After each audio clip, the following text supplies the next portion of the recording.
ஏன்னா இன்றைக்கி நீங்கள் பார்த்தீங்கன்னா தமிழ்நாட்டில் நம்முடைய சொந்தங்கள் யாராவது கலைஞர் ஐயாவுடைய மியூசியம் சென்னையில் இருக்குது. அது போய் பார்த்தீங்கன்னா ஒரு சிறந்த மியூசியம், ஒரு state of the art, 4D 5D.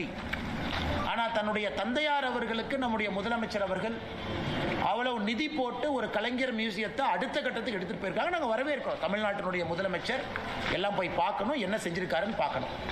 ஆனால் மற்ற இடத்துக்கு அதை கொண்டு போகணும். இன்றைக்கி மத்திய அரசு ஆதிச்சநல்லூருக்கு நம்ம அதை கொண்டு வர்றோம். அதே போல் state of the art museum நம்ம கொண்டு வர்றோம்.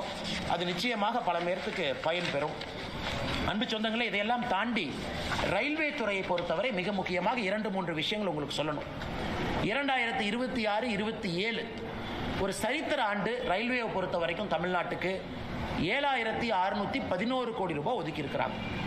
இதை ஒரு பெர்ஸ்பெக்டிவ்ல ஒரு உதாரணத்துக்கு சொல்லணும்னா, யூபி அரசு காங்கிரஸ் ஆட்சியினுடைய கடைசி பட்ஜெட் அவங்க போட்டப்ப தமிழகத்திற்கு மொத்தமாக 2009 14 வரை கடந்த 5 ஆண்டுகள் அவங்களுடைய கடைசி 5 ஆண்டுகள் 879 கோடி கொடுத்துருந்தாங்க. ஆனால் இந்த ஒரு ஆண்டில் மட்டும் ரயில்வே பட்ஜெட்டு 7611 கோடி.